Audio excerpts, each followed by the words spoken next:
Turned out to be a very disappointing event for Oriol. The first car on the road, though, was Mickey Bianzion with his Ford Escort Cosworth, using a sequential gearbox for the first time. The Italian admitted, however, to many missed gears. As he came to terms with the car and its new gearbox, he would retire with a broken engine.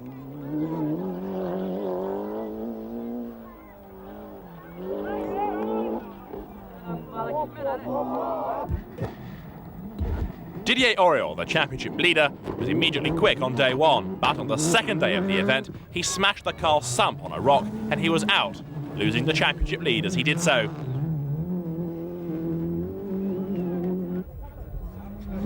This was the last thing that the French driver needed, particularly with Carlos Sainz and Juha Kankkunen, his nearest opposition in the championship race, getting quicker and quicker round by round.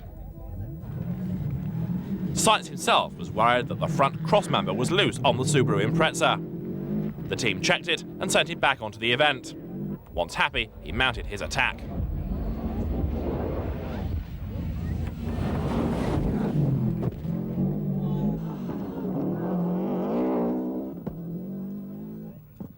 Back to the championship came the Mitsubishi Lancer Evolutions, this car driven by Kenneth Eriksson.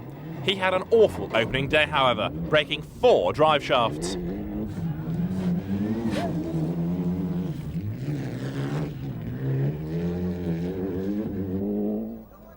New to the championship for '94 was Malcolm Wilson, the British ace fitting in a number of World Championship outings around a successful British campaign. He had a spin and then failed wipers at a water splash during the course of the day, and it all left his Escort looking a little tarnished.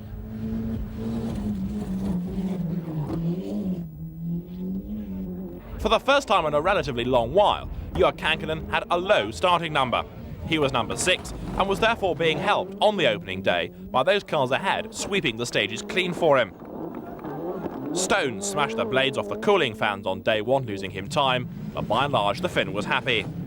Colin McRae was incredibly quick and held the lead by 43 seconds at the end of day 1. He even backed off to try and conserve the car, Colin being quickest on 7 of the day's 10 stages.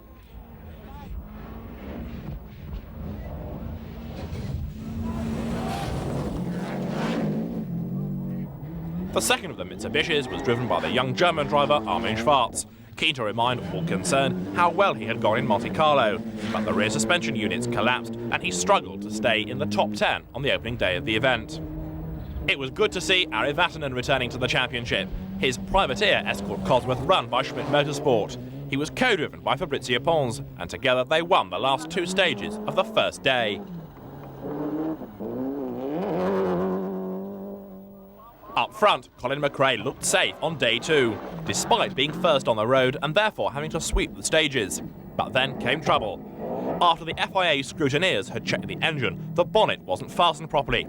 It flew open and smashed the screen. He checked in at the next time control before having it replaced. Not wanting to sacrifice his position on the road, the young Scotsman blocked the stage for 29 minutes. For his pains, he was given nearly 15 minutes in road penalties. Teammate Carlos Sainz had briefly slipped behind Didier Oriol on day 2. But then, when the French driver retired, Sainz found himself moving through up into second place once again. It was going to be a bittersweet event for Subaru, with Colin McRae's problems, but Sainz working his way up through the order, they were fairly confident of at least one of the cars winning. Sainz was also putting a dismal 1993 behind him.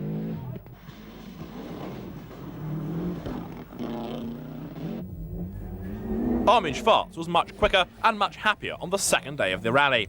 He moved up to 3rd place behind the Subarus, therefore humbling the Toyotas and Fords as he did so. The Lancer Evolution, still many people believed, with a lot of work needing to be done on it. As teammate Eriksson struggled, Schwarz it was who was left to uphold the fortunes of the Andrew Cowan-run team. Malcolm Wilson briefly made it into the top 3 on day 2, but then he blew a turbo. The team replaced it, and he blew the replacement. As only 1 turbo could be changed per day, Malcolm struggled to the end of the second leg with a very down-on-power Ford.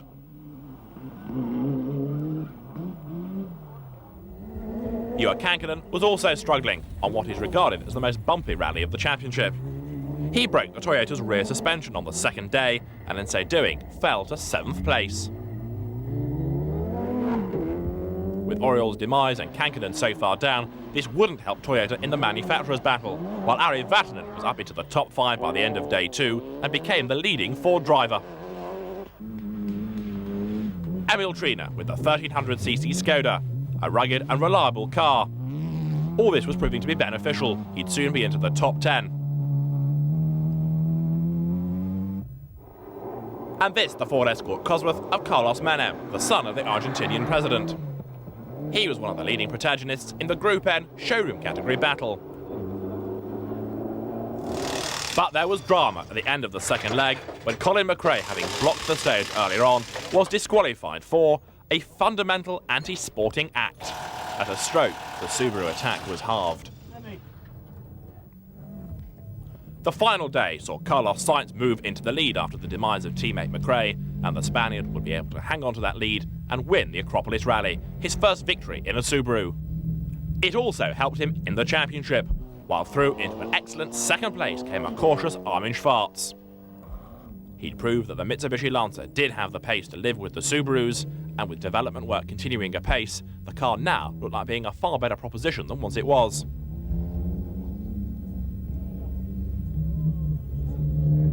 The leading Toyota was that of Juha Kankkunen, who eventually was able to battle his way up into 3rd place. In so doing, he held the joint lead in the championship with Carlos Sainz. Alex Fiorio with a classic car, the Lancia Delta HF Integrale, proving it's still reliable, but Fiorio admitted to be having to drive it on the limit all the time in order to keep up with the Japanese manufacturers. The leading Ford Escort was Ari Vatanen. He'd finished a fine 5th on his return to World Championship rallying. As for Malcolm Wilson, he bent the steering rod on the car, and with no service available, he used the jack handle to make temporary repairs. That earned him great praise from the team.